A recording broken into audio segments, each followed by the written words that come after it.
Assalamualaikum warahmatullahi wabarakatuh. Selamat pagi Bapak Ibu semuanya. Sebelumnya izinkan saya memperkenalkan diri terlebih dahulu.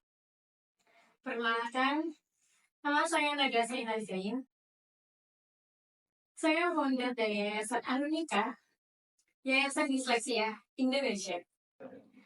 Apakah Bapak dan Ibu sekalian pernah menemui kondisi di mana putra putri kalian mengalami kesulitan dalam membaca? Atau di sini yang sebagai guru mungkin, apakah kalian pernah menemui siswa kalian kesulitan dalam mengajar?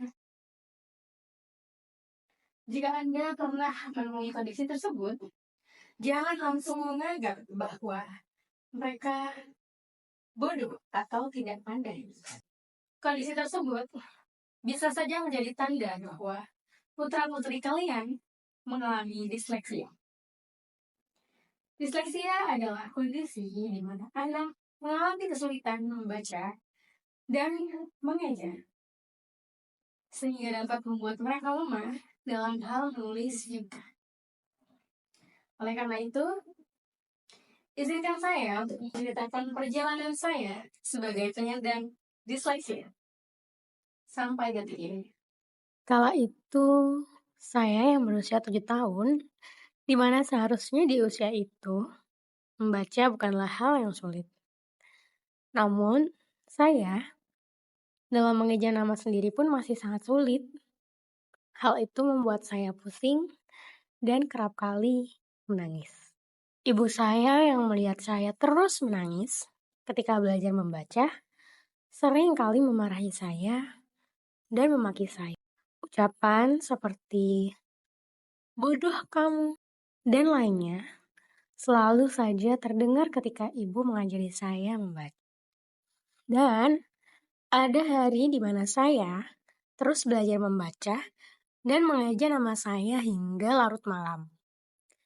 Bayangkan, seorang anak yang berumur 6 tahun belajar membaca hingga larut malam. Dan ketika ibu saya pulang kerja, ia mengatakan, "Saat ibu pulang, kamu harus bisa membaca nama kamu." Dan saat itu, saya benar-benar berusaha sehingga malamnya, saat ibu pulang, saya berhasil mengeja nama saya sendiri. Sayangnya, kebahagiaan bisa mengeja tersebut hanya berlangsung sebentar saja. Keesokan harinya, saat di sekolah, guru saya melihat bahwa ejaan nama yang saya tulis bukanlah Nada Saila, N-A-D-A-S-A-I-L-A, melainkan Nada Salah, N-A-D-A-S-A-L-A. Ibu guru tersebut kemudian mengajak saya untuk mengeja dan membaca sebuah tulisan. Dan di situ saya ingat betul, saya tidak bisa membaca dengan baik. Akhirnya saya menangis karena kesulitan. Saya ingat sekali bahwa guru itu menenangkan saya tanpa sedikit pun mengeluarkan nada tinggi. Seperti ibu saya di rumah yang malah memarahi saya. Kemudian saya diajak pergi ke kantor ibu guru dan di situ guru menelpon ibu saya untuk memberitahu kondisi saya dan menyarankan untuk pergi ke psikolog anak. Takut? Pasti. Anak sekecil itu diberikan kondisi yang seperti ini, tidak seperti teman-teman sebayanya, pasti takut. Dan lebih-lebihnya lagi, ibu saya terlihat tidak percaya dengan perkataan guru saya dan langsung menutup telepon tersebut. Saya ingin berterima kasih kepada ibu guru itu karena telah menenangkan saya yang takut dengan pelukannya. Ibu guru terlihat khawatir dengan kondisi saya dan meskipun tanpa izin dari orang tua saya, beliau membawa saya ke psikolog anak. Sesampainya di sana, saya dan ibu guru duduk di depan psikolog tersebut dan ibu guru membantu menjelaskan kondisi saya. Saat itu, saya hanya diam saja dan menunduk karena takut. Setelah itu, psikolog tersebut mengajak saya untuk melakukan tes ringan. Dan saya ingat, di situ lagi-lagi saya hampir menangis karena merasa kesusahan dalam membaca. Dan ya, seperti yang telah diduga, diagnosa pertama saya adalah disleksia. Ketika saya mendengar hal itu, tentu saja saya tidak tahu apa itu disleksia. Yang saya tahu dan yang saya pahami bahwa saat itu saya merupakan anak dengan kelemahan yang sulit membaca. Keluar dari ruangan psikolog tersebut, guru saya menelpon ibu dan mengantarkan saya pulang ke rumah.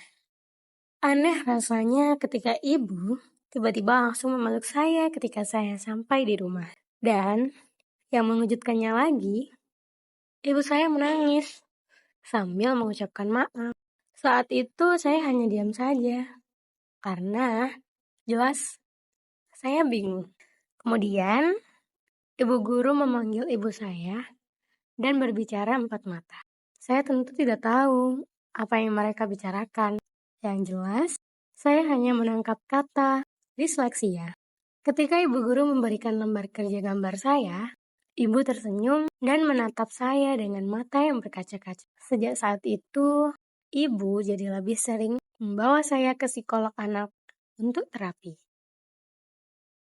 Sejak saat itu pula, ibu bukanlah seorang ibu yang selalu marah dan memaksa saya ketika saya tidak bisa membaca. Malam itu juga, saya dibelikan krayon dan buku gambar. Tentu saja saya senang dan mulai menggambar serta mewarnai sesuka hati saya. Ibu seperti seolah-olah tahu potensi saya dan berujung didukung untuk mengikuti berbagai lomba menggambar maupun melukis. Dan tak jarang saya mendapatkan juara. Tak disangka-sangka, dukungan beliaulah yang membuat saya memiliki nama yang besar hingga dapat mendirikan yayasan terbaik bagi penyandang disleksia.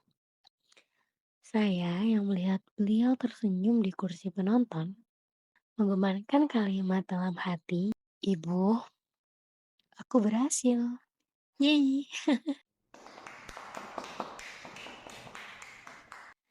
Oleh karena itu, anak dengan disleksia bukan berarti tak memiliki masa depan yang cerah. Bukan pula tidak memiliki potensi dalam dirinya. Kita sebagai orang tua dan guru harus bisa membantu mereka untuk mencari potensi mereka. Akhir kata, sekian, terima kasih.